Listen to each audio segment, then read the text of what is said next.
Meaning of grave accent. Grave accent. Grave accent.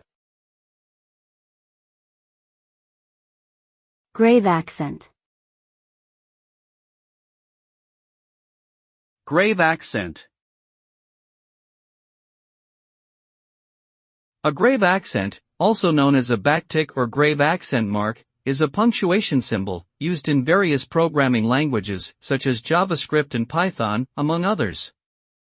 The symbol is typically used to enclose text strings or individual characters in code to differentiate them from variables or other elements.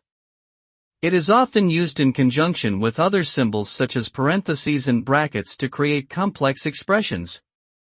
In typography, the grave accent is also used as a diacritical mark to indicate stress or pronunciation in certain languages, such as French and Italian.